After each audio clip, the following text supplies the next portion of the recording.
Okay, it's going to be a review of Supercard of Honor 12. This is the 2018 edition of Supercard of Honor. At the time, the biggest show in ROH history. This really shocked the shit out of me when I saw the attendance here. I totally forgot that they did 6,000 for this show. So you're almost closing in on that all-in number here. But hey, man, the show is a little bit disappointing. It's a big-time show. You got Kota.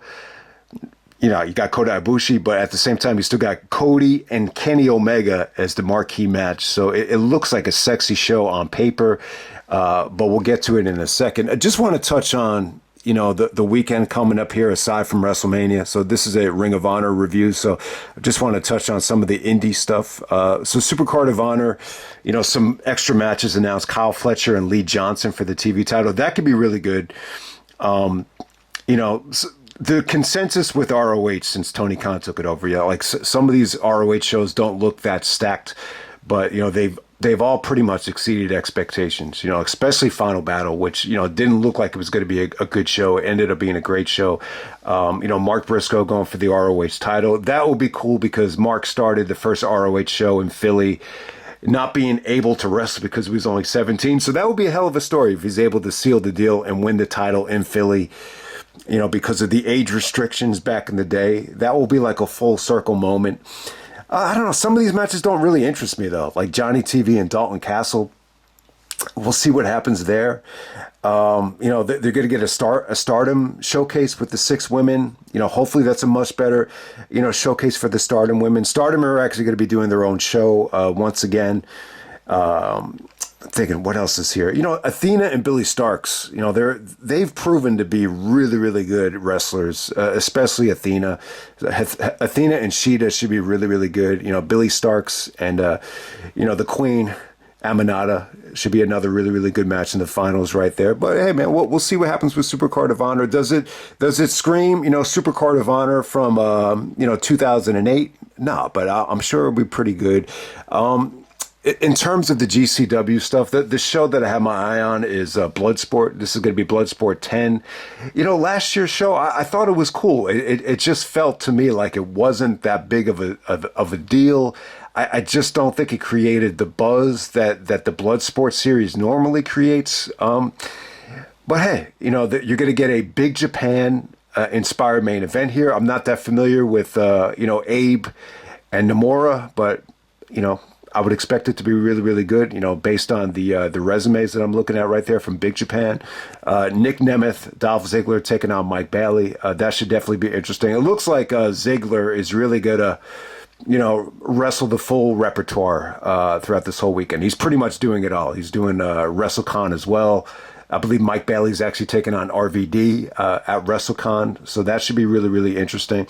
But, the match that really stands out at Bloodsport is actually Shayna Baszler and Masha Slamovich. That should be really, really cool. Josh Barnett actually taking on Johnny Bloodsport, John Hennigan, Minoru Suzuki versus Royce Isaacs. I definitely think, the thing to keep in mind with the indie stuff, the GCW stuff, is I think Philadelphia is like the perfect venue.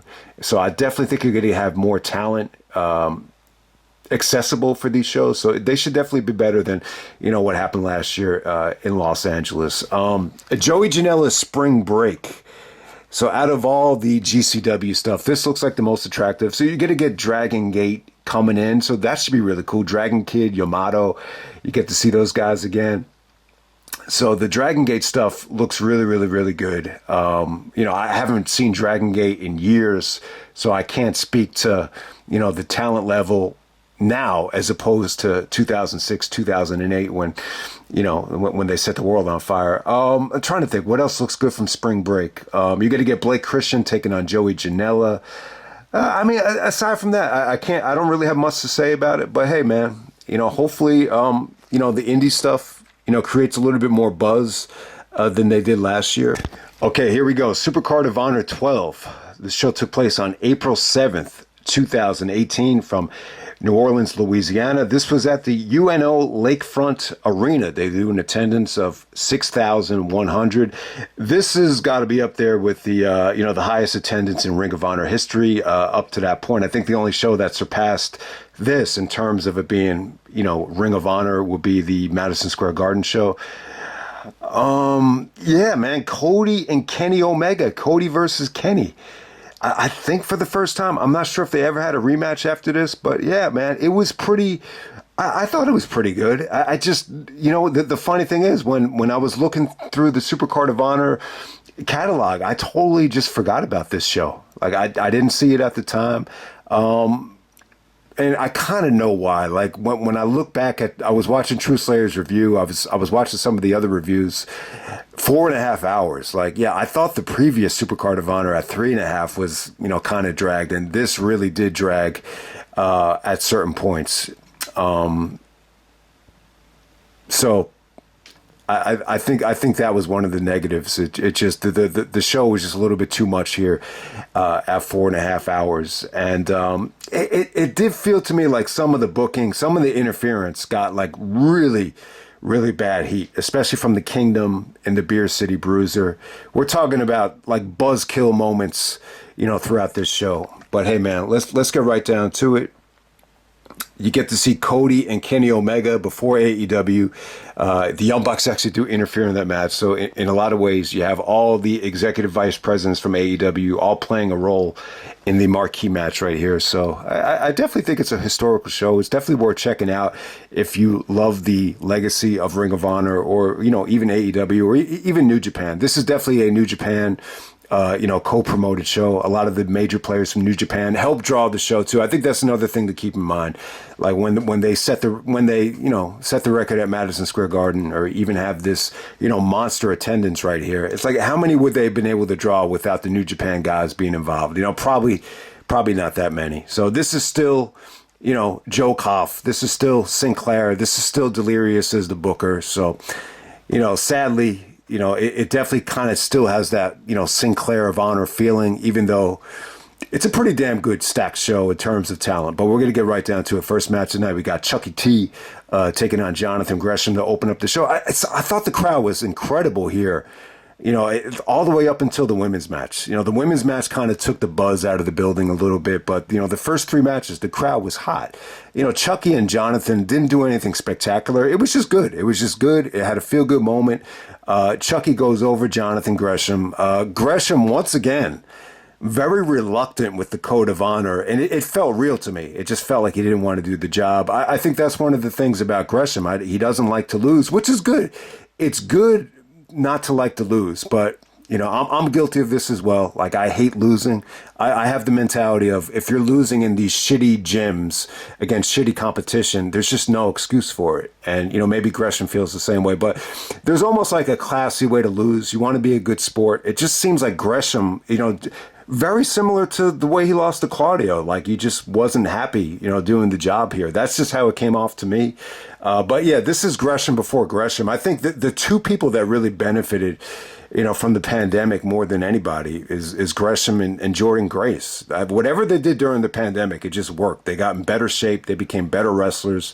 And you could definitely see it. This is pre-pandemic Gresham. I just don't think at least he didn't get to show it. He just didn't get to show how good he was here. Next up, we have Punishment Martinez taking on Tomihiro Ishii.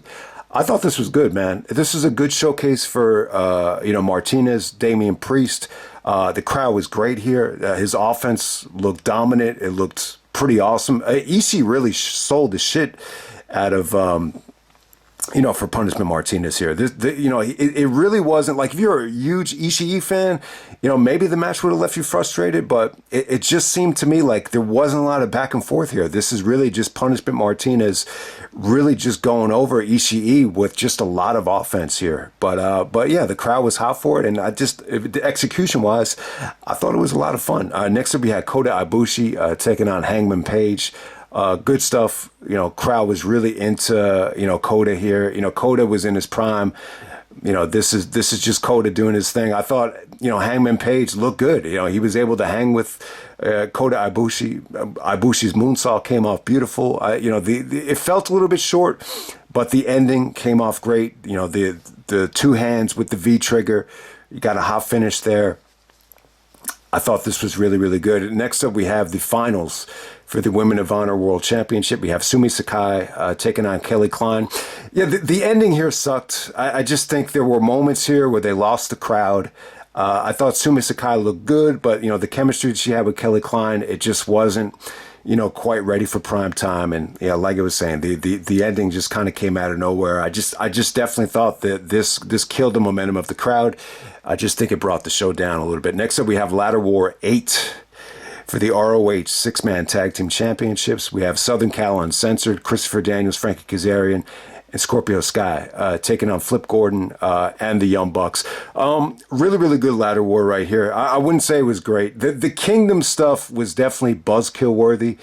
I'm not going to say that they totally destroyed the match, because the Kingdom actually took some awesome bumps here, especially the Matt Jackson bump where he's able to kind of, do an elbow drop on the Kingdom in the spur of the moment. That looked really, really cool. But other than that, I love the team of Daniels, Kazarian, and Scorpio Sky. They both have, all these guys have ties to the West Coast and PWG.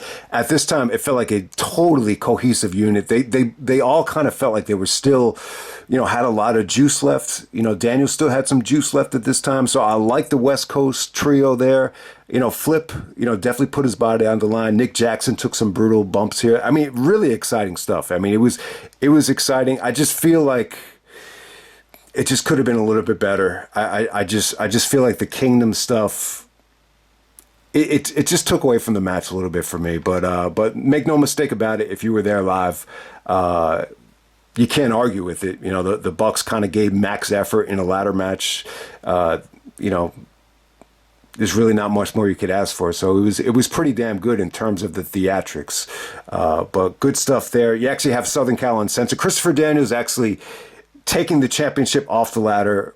Didn't really get like that vintage Daniels celebration here, but it was still pretty good. I love that trio of SoCal Uncensored right there. Next up, we have the Briscoes taking on Jay Lethal and Tanahashi for the ROH World Tag Team Championships. These matches just don't work. Like when you plug in like a Japanese legend in these random tag matches, to me they come off very predictable.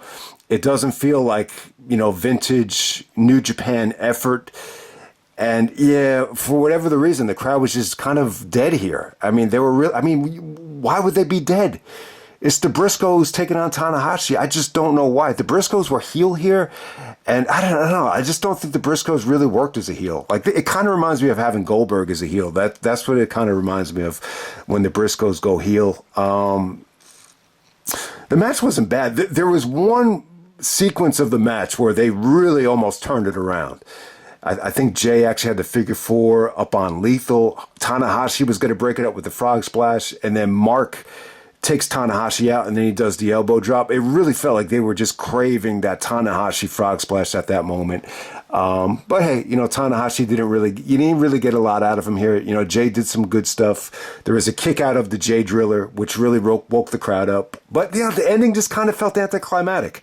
Briscoes do the Doomsday Device. Everybody goes home, but yeah, the Briscoes just,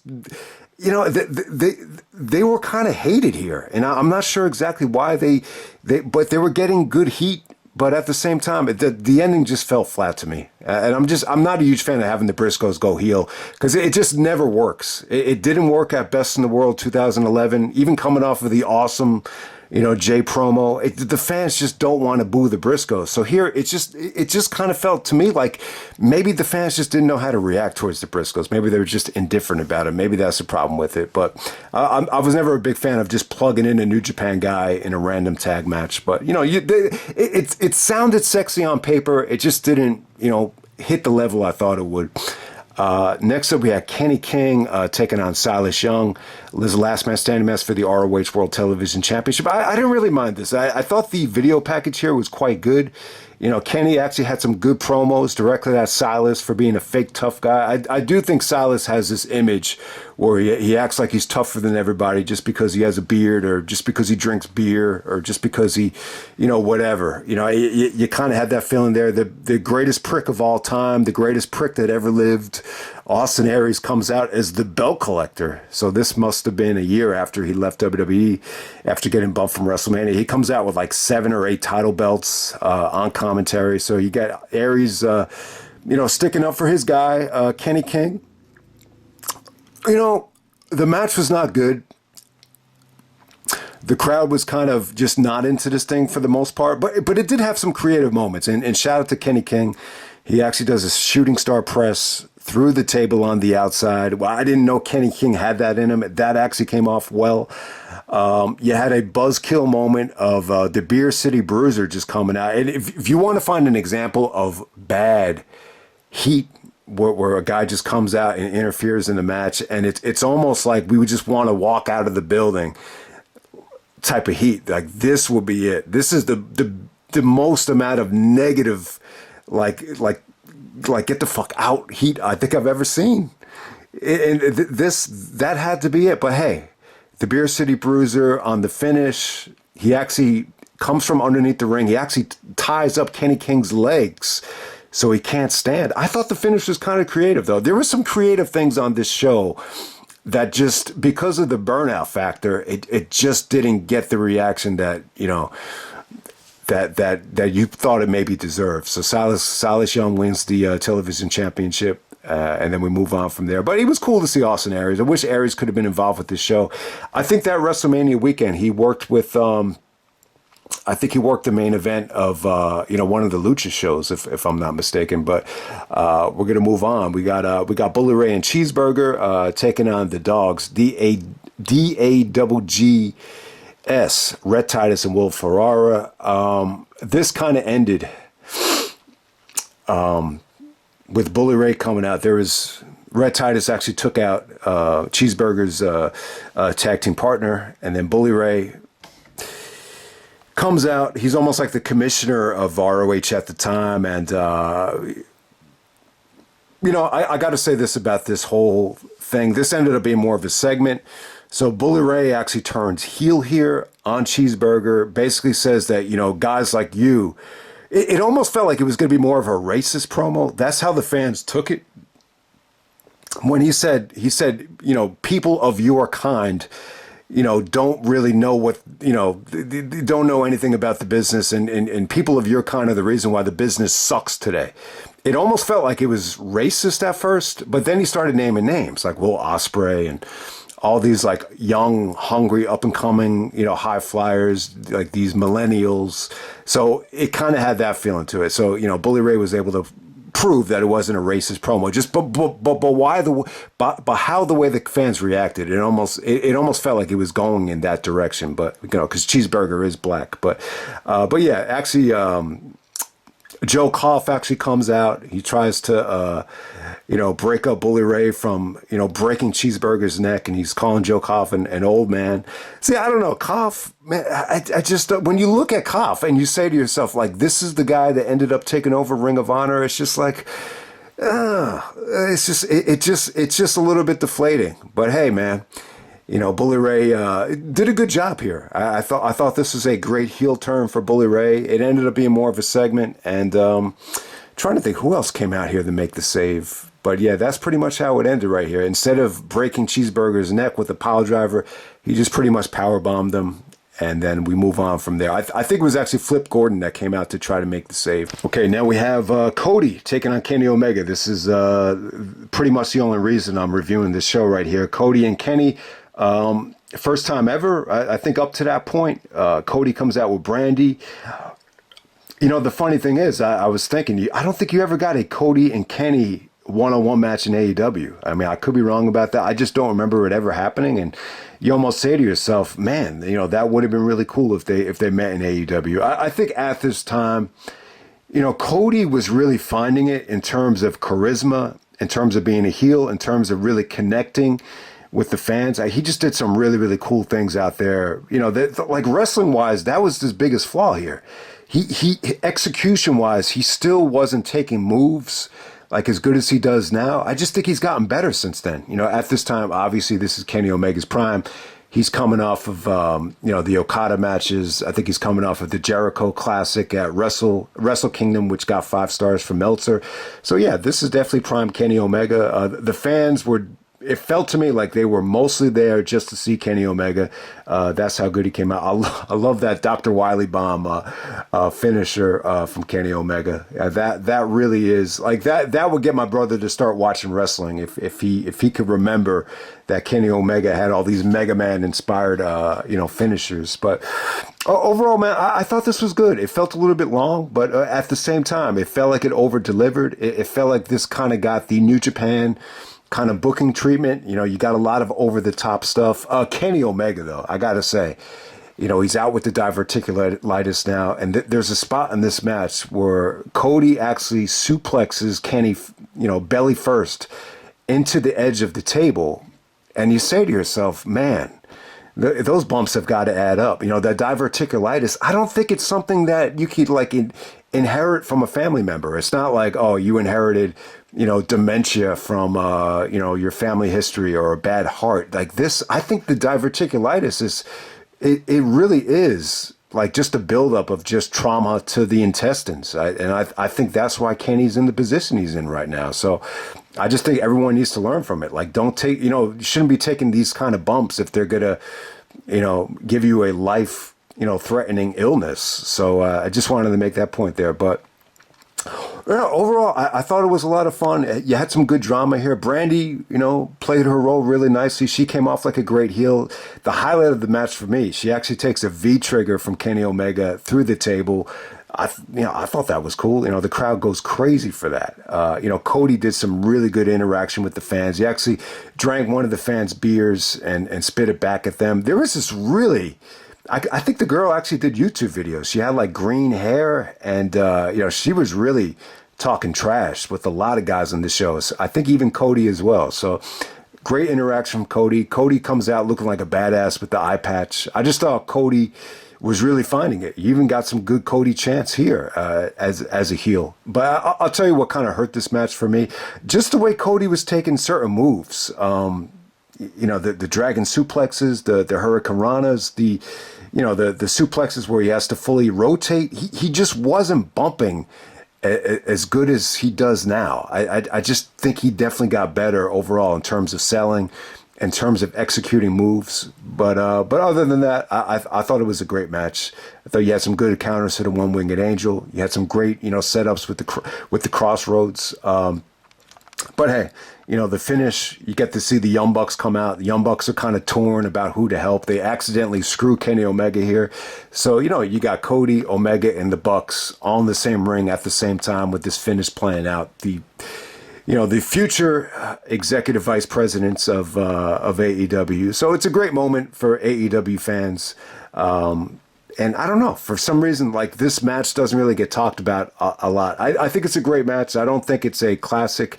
I have no idea what Meltzer rated this thing. I've seen ratings below the 4-star level. I would say this is definitely the match of the night for me, though. I would give it 4.25. I thought it was long. It was dramatic. I got my money's worth. But at the same time, I think if Cody and Kenny met, like if the 2023 version of Cody met this version of Kenny Omega, I think it would have been 10 times better. I'll just make that point. And then the main event, we have Dalton Castle actually taking on Marty Scurll for the ROH World Title.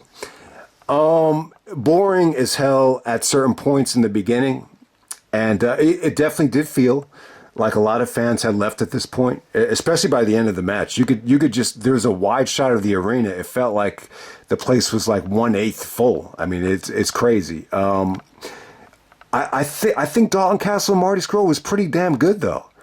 They got off to a slow start. It went way too long. Both main events here, both double main events went over the half-hour mark. So maybe that's a little bit too much, especially for Dalton and Marty. I got to give Marty credit, man. He really turned the tide here. And I just thought this ended up being really, really damn good.